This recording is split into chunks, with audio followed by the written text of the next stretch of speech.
News first channel ಹಾಗೂ ಡಿಜಿಟಲ್ನಲ್ಲಿ ಜಾಹೀರಾತು ನೀಡಲು ಈ ನಂಬರ್ಗೆ ಸಂಪರ್ಕಿಸಿ.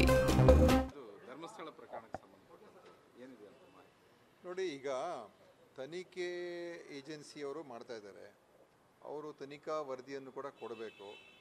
ಅವರು ಏನೀಗ ಆ ವ್ಯಕ್ತಿ ಯಾರು ಅನಾಮಿಕ ಅವನೇನು ತೋರಿಸಿದ್ದ ಅದನ್ನು ಕೂಡ ಎಲ್ಲ ಅದು ತನಿಖೆ ವ್ಯಾಪ್ತಿಯಲ್ಲಿದೆ. ಈಗ ಒಂದೆರಡು ಕಡೆ ಏನು ಮೂಳೆಗಳು ಸಿಕ್ಕಿದೆ ಅದನ್ನು ಕೂಡ ಅವರು ಫೊರೆನ್ಸಿಕ್ ಅನಾಲಿಸಿಸ್ ಮಾಡ್ತಾ ಇದ್ದಾರೆ. ಉಳಿದಿರೋ ಸ್ಥಳವನ್ನು ಅನಾಲಿಸಿಸ್ ಮಾಡ್ತಾ ಇದ್ದಾರೆ. ಸೊ ಅದರ ಅಂತಿಮ ವರದಿ ಅದರ ಬಗ್ಗೆ ಬರಬೇಕು.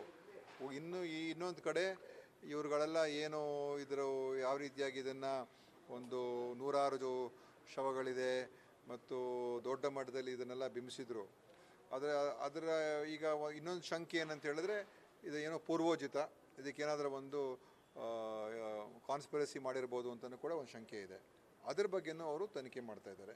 ಸೊ ಎಲ್ಲ ರೀತಿಯಲ್ಲೂ ಕೂಡ ಅವರು ಇದರ ಉದ್ದೇಶ ಏನಿತ್ತು, ಏನೋ ದುರುದ್ದೇಶ ಇತ್ತಾ, ಏನಾದರೂ ಅವರು ಬೇರೆ ಬೇರೆ ಕಾರಣಗಳು ಇಟ್ಕೊಂಡು ಇದನ್ನು ಹುಟ್ಟಾಕಿದ್ರ, ಯಾವ್ದಾದ್ರು ದ್ವೇಷ ಸಾಧಿಸ್ತಕ್ಕಂಥದ್ದಕ್ಕೆ ಏನಾದರೂ ಮಾಡೋದಕ್ಕೆ ಇದನ್ನು ಅವರು ಪ್ರಯತ್ನ ಮಾಡಿದ್ರ, ಇದ್ರ ಬಗ್ಗೆನೂ ಅವು SIT ಅವರು ಪೂರ್ತಿಯಾದ ತನಿಖೆ ಮಾಡ್ತಾ ಇದ್ದಾರೆ.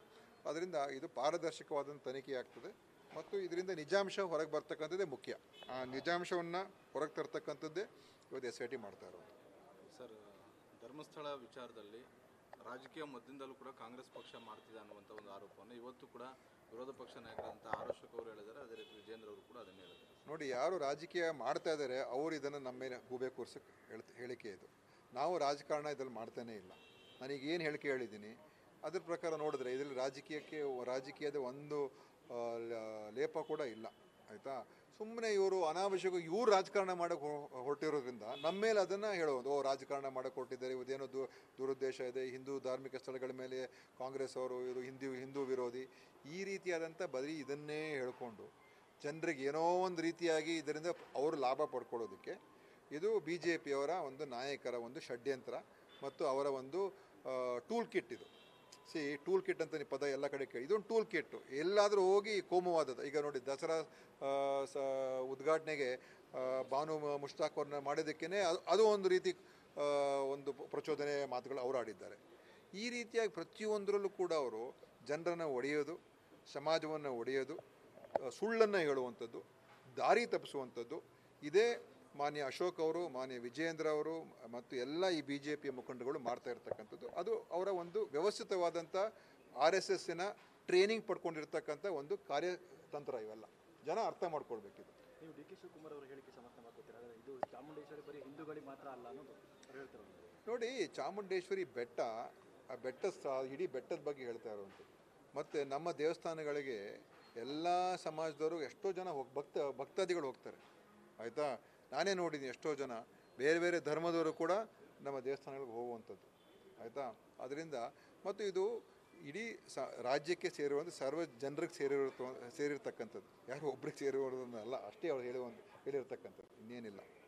ಸರ್, ಈಗ DK ಶಿವಕುಮಾರ್ ಅವರ ಹೇಳಿಕೆಯನ್ನು BJP ಬೇರೆ ರೀತಿಯಲ್ಲಿ ಅರ್ಥೈಸ್ತಾ ಇದೆ ಸರ್. ಏನಂತ ಹೇಳಿದ್ರೆ ಧರ್ಮಸ್ಥಳ ಆಯಿತು, ಈಗ ಚಾಮುಂಡೇಶ್ವರಿ ಬೆಟ್ಟಕ್ಕೆ ಬಂದಿದ್ದಾರೆ. ಚಾಮುಂಡೇಶ್ವರಿ ಬೆಟ್ಟದ ಅಭಿವೃದ್ಧಿ, ಚಾಮುಂಡೇಶ್ವರಿ ಆ ತಾಯಿಯಿಂದ ಬೇಕಾದಷ್ಟು ಕೆಲಸ ಕಾರ್ಯಗಳು ಮಾಡಿದ್ದೀವಿ. ಸೊ ಅದರಿಂದ ಇದು DK ಶಿವಕುಮಾರ್ ಅವರು ಒಬ್ಬ ಅಪ್ಪಟ ಹಿಂದೂ ಮತ್ತು ಹಿಂದೂ ಧಾರ್ಮಿಕ ಒಂದು ವಿಷಯದಲ್ಲಿ ಬಹುಶಃ ಯಾರಿಗಿಂತ ಕಮ್ಮಿ ಇಲ್ಲ ಆಚರಣೆಯಲ್ಲಿ. ಆಯಿತಾ? ಆದ್ದರಿಂದ ಇದನ್ನು ಅವ್ರಿಗೆ ಮತ್ತು ಹಿಂದೂ ಅಂತ ಪದ ಅದಕ್ಕೆ BJPಯ ಸದಸ್ಯರಾಗಬೇಕಾಗಿಲ್ಲ. ಹಿಂದೂ ಆಗಬೇಕಾದ್ರೆ BJP ಸೇರ್ಪಡೆ ಆಗಬೇಕಾಗಿಲ್ಲ. ಹಿಂದೂ ಯಾರಾದರೂ ಆಗಿರ್ಬೋದು, ಕಾಂಗ್ರೆಸ್ಸಲ್ಲೂ ಇರ್ಬೋದು, BJPಯಲ್ಲೂ ಇರ್ಬೋದು, ಯಾವ ಪಕ್ಷದಲ್ಲಾದರೂ ಇರ್ಬೋದು, ಮತ್ತು ರಾಜಕೀಯಕ್ಕೆ ಸಂಬಂಧನೇ ಇಲ್ಲದೆ ಇರ್ಬೋದು, ಅವರು ಕೂಡ ಹಿಂದೂಗಳೇ. ಹಿಂದೂ ಧರ್ಮದಲ್ಲಿ ನಾಸ್ತಿಕರು ಕೂಡ ಇದೆ. ನಾಸ್ತಿಕತೆ ಕೂಡ ಹಿಂದೂ ಧರ್ಮದಕ್ಕೆ ಒಂದು ಅವಕಾಶ ಇದೆ, ಗೊತ್ತಾ? ನಾಸ್ತಿಕತೆಗೆ ಕೂಡ ಹಿಂದೂ ಧರ್ಮದಲ್ಲಿ ಅವಕಾಶ ಮಾಡಿಕೊಟ್ಟಿದೆ. ಅಷ್ಟು ವಿಶಾಲವಾದ ಧರ್ಮ ಇದು. ಅದಕ್ಕೆ BJPಯವರು ಹಿಂದೂ ಧರ್ಮವನ್ನು ಭಾಳ ಒಂದು ಸಣ್ಣ ಒಂದು ಮಟ್ಟಕ್ಕೆ ತೊಗೊಂಡು ಹೋಗ್ತಾ ಇದ್ದಾರೆ. ಇದು ವಿಶಾಲವಾದಂಥ ಧರ್ಮ. ಆ ವಿಶಾಲ ಹೃದಯ BJPಯವರಿಗೆ ಬರಲಿ ಅಂತ ನಾನು ಚಾಮುಂಡೇಶ್ವರಿ ತಾಯಲ್ಲಿ ಪ್ರಾರ್ಥನೆ ಮಾಡ್ತೀನಿ. ಸರ್, ಈಗ ಬೂಕರ್ ಪ್ರಶಸ್ತಿ ಬರೋದಕ್ಕೆ ಕಾರಣ ಕೃತಿ ಟ್ರಾನ್ಸ್ಲೇಷನ್ ಮಾಡಿದ್ವಿ. ಈಗ ಬಾನು ಮುಸ್ತಾಕ್ ಅವ್ರನ್ನ ಕರೆಯೋದ್ರ ಜೊತೆಗೆ ಅವ್ರನ್ನೂ ಕೂಡ ಕರೀಲಿ, ಅವ್ರ ಅಭಿಪ್ರಾಯ ಅದಷ್ಟೇ, ಕರೀಲೇಬೇಕು ಅಂತ ಏನಿಲ್ಲ, ಅವ್ರ ಅಭಿಪ್ರಾಯ ಕೊಟ್ಟಿದ್ದಾರೆ. ಅದೇನು ತಪ್ಪು ಅಭಿಪ್ರಾಯ ಅಂತ ನಾನು ಹೇಳೋದಿಲ್ಲ. ಆದರೆ ಒಂದು ಉದ್ಘಾಟನೆಗೆ ಇಬ್ಬರಿಬ್ಬರನ್ನ ಕರೆಯೋದು ಅದು ಸರ್ಕಾರದ ಒಂದು ತೀರ್ಮಾನ ಆ ಥರ ಮಾಡಿದೆ. ನಾನೇನು ವಿಜೇಂದ್ರ ಅವರು ನಿಜವಾಗ್ಲೂ ಅವ್ರ ಬಗ್ಗೆ ಅಭಿಮಾನ ಇಟ್ಕೊಂಡು ಹೇಳಿದಾರೋ ಅಥವಾ ಇದರ ಏನಾದರೂ ಒಂದು ಸ್ಪಿನ್ ಕೊಡೋದಕ್ಕೆ ಏನೋ ಮಾಡಿದಾರೋ, ನನಗೆ ಅವ್ರ ಉದ್ದೇಶ ಏನಿದೆ ಗೊತ್ತಿಲ್ಲ. ಆದರೆ ಅದನ್ನು ಟೀಕೆ ಮಾಡೋಕ್ಕೆ ಹೋಗಲ್ಲ. ಆದರೆ ಸರ್ಕಾರ ಒಂದು ತೀರ್ಮಾನ ತೊಗೊಂಡಿದೆ. ಆ ತೀರ್ಮಾನ ಭಾನು ಮುಷ್ತಾಕ್ ಬಗ್ಗೆ ಏನೋ ತೊಂದರೆ ಇದೆಯಾ ಅವ್ರಿಗೆ, ಅದನ್ನು ಹೇಳಿ. ಇನ್ನೊಬ್ಬರು ಸೇರಿಸ್ಬೇಕು ಬಿಡಬೇಕು ಅದು ಇನ್ನೊಂದು ಅಭಿಪ್ರಾಯ. ಭಾನು ಮುಷ್ತಾಕ್ ಬಗ್ಗೆ ಯಾಕೆ ಅವ್ರಿಗೆ ಸಮಸ್ಯೆ, ಏನು ಅವ್ರಿಗೆ ಏನು ಮೂಲ, ಅವ್ರಿಗೆ ತೊಂದರೆ ಏನು, ಯಾಕೆ ಅದನ್ನು ವಿರೋಧ ಮಾಡ್ತಾ ಇದ್ದಾರೆ ಇವರು?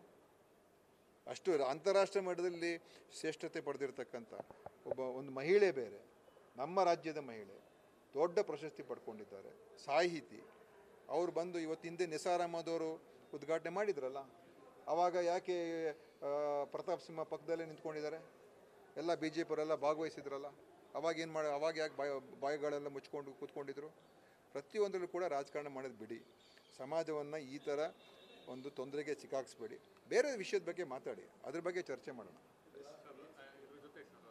ಭಾನುವಾರ JDS ಸಮಾವೇಶ ಮಾಡ್ತಾ ಇದೆ, ಸೋಮವಾರ ಬಿಜೆಪಿ ಸಮಾವೇಶ ಮಾಡ್ತಾ ಧರ್ಮಸ್ಥಳದಲ್ಲಿ. ಇದು ಬಹಳ ದೊಡ್ಡ ಮಟ್ಟದಲ್ಲಿ ಕೂಡ ಚರ್ಚೆ ಕಾಣುತ್ತೆ. ಅವ್ರು ನೋಡಿ, ಅವ್ರಿಗೆ ಜನತಾದಳದವರು ಯಾಕೆ ಇದಕ್ಕೆ ಹೋಗ್ತಾ ಇದ್ದವರು ನನಗೆ ಗೊತ್ತಿಲ್ಲ. ನೀವು ಅವರ ಅಧ್ಯಕ್ಷರಿಗೆ ಕೇಳಿ ಅವ್ರ ನಿಜವಾದ ಉದ್ದೇಶ ಏನು ಅಂತ. ಆದರೆ ಇವತ್ತು ಇದು ಒಂದು ತನಿಖೆ ಆಗ್ತಾಯಿದೆ. ತನಿಖೆ ಪೂರ್ತಿಯಾಗಿ ಹೊರಗೆ ಬರಲಿ, ಅಲ್ಲಿವರೆಗೂ ನಾನು ಒಬ್ಬ ಸಚಿವನಾಗಿ ಸರ್ಕಾರದಲ್ಲಿ ಇದ್ಕೊಂಡು ನಾನು ಬೇರೆ ಥರ ಹೇಳೋಕ್ಕಾಗೋದಿಲ್ಲ. ಯಾಕೆಂದ್ರೆ ನಾನು ಏನೇ ಹೇಳಿದ್ರು ಕೂಡ ಅದು ಒಂದು ತನಿಖೆ ಮೇಲೆ ಪ್ರಭಾವ ಬೀರ್ತದೆ. ಆದರೆ ಸತ್ಯ ಹೊರಗೆ ಬರೋದು ಮುಖ್ಯನೋ ಅಥವಾ ನೀವುಗಳು ನಮ್ಮ ಒಂದು ಸ್ವಾರ್ಥ ಮುಖ್ಯನೋ ಅದ್ರ ಬಗ್ಗೆ ಯೋಚನೆ ಮಾಡಲಿ. ಈಗ ಧರ್ಮಸ್ಥಳದಾಗೆ ಲಕ್ಷಾಂತರ ಜನ ಭಕ್ತಾದಿಗಳಿದ್ದಾರೆ. ಧರ್ಮಸ್ಥಳ ರಕ್ಷಣೆ ಬಗ್ಗೆ ಯಾರೂ ಕೂಡ ಅದ್ರ ಹಿಂದೇಟು ಹಾಕುವಂಥದ್ದಿಲ್ಲ. ನಾವೆಲ್ಲರೂ ಕೂಡ ಅದರಲ್ಲಿದ್ದೀವಿ. ಆ ವಿಷಯನೇ ಬೇರೆ. ಇವತ್ತು ನಿಜವಾಗ್ಲೂ ಧರ್ಮಸ್ಥಳಕ್ಕೆ ಇದು ಇವತ್ತಲ್ಲ, ಭಾಳ ವರ್ಷಗಳಿಂದ ಈ ಚರ್ಚೆ ಆಗ್ತಾನೇ ಇತ್ತು ಅಲ್ವಾ? ಬಹುಶಃ SITಯಿಂದ ಆ ಎಲ್ಲ ಕಳಂಕಕ್ಕೆ ಒಂದು ಕಳಂಕ ಮುಕ್ತ ಆಗ್ತಕ್ಕಂಥ ಒಂದು ಅವಕಾಶ ಕೂಡ SITಲಿದೆ. ಇಲ್ಲೇ ಹೋದರೆ ಯಾವಾಗಲೂ ಕೂಡ ಏನೇನೋ ಸುದ್ದಿಗಳು ಜನ ಮಾತಾಡೋರು, ಅದೇನೋ ನಡೀತದೆ ಅಂತಪ್ಪ, ಇಲ್ಲೇನೋ ಆಗಿದೆ ಅಂತೆ. ಸೌಜನ್ಯ ಪ್ರಕರಣ ಕೂಡ, ಯಾರು ಸೌಜನ್ಯ ಪ್ರಕರಣ ಹಿಂದೆ ಯಾರು ಇರೋದು? BJP ಅವರೇ ತಾನೆ, ಸಂಘ ಪರಿವಾರ್ತಾನೆ. ಅವರೆಲ್ಲ ಸಂಘ ಪರಿವಾರದವರೇ ಸೌಜನ್ಯ ಪ್ರಕರಣದಲ್ಲಿ ಮುಂಚೂಣಿಲಿದ್ದವರು. ಈ ಒಂದು ಇದರಲ್ಲೂ ಕೂಡ ಅವ್ರುಗಳೇ ಎಷ್ಟೋ ಜನ ಮುಂಚೂಣಿಲಿದ್ದಾರೆ. ಸಂಘ ಪರಿವಾರದ ಸದಸ್ಯರುಗಳು ಕೂಡ ಈ ಒಂದು ಧರ್ಮಸ್ಥಳದ ವಿಚಾರದಲ್ಲಿ ಈ ಏನು ಆರೋಪಗಳು ಬಂದಿದೆ ಅವರು ಕೂಡ ಮುಂಚೂಣಿಲಿದ್ದಾರೆ. ಹಿಂದೂ ಜಾಗರಣ ವೇದಿಕೆಯವರೆಲ್ಲ ಮುಂಚೂಣಿಲಿದ್ದಾರೆ. ಅವರೆಲ್ಲ ಯಾಕೆ ಅದ್ರ ಬಗ್ಗೆ ಯಾಕೆ ಮಾತಾಡೋಲ್ಲ? ಯಾಕೆ ಅವ್ರು ಹಿಂದೂ ಜಾಗರಣ ವೇದಿಕೆಯ ಒಂದು ವಿಚಾರದಲ್ಲಿಗೆ ಅವ್ರು ಟೀಕೆ ಮಾಡಲ್ಲ? ಬರೀ ಲೆಫ್ಟ್ ಬಗ್ಗೆ ಯಾಕೆ ಮಾತಾಡ್ತಾರೆ BJPಯವರು? ಸೊ ಇದೆಲ್ಲ ನೋಡಿ, ನಿಜಾಂಶ ಹೊರಗೆ ಬರ್ತದೆ. ಅದು ಎಲ್ಲದಕ್ಕೂ ಕೂಡ ಉತ್ತರ, ಅದು ಇದಕ್ಕೆ ಇತಿಶ್ರೀ ಆಡ್ತದೆ. ನ್ಯೂಸ್ ಫಸ್ಟ್, ನಿರ್ಭೀತಿಯಿಂದ ನಿಮ್ಮ ಪರವಾಗಿ.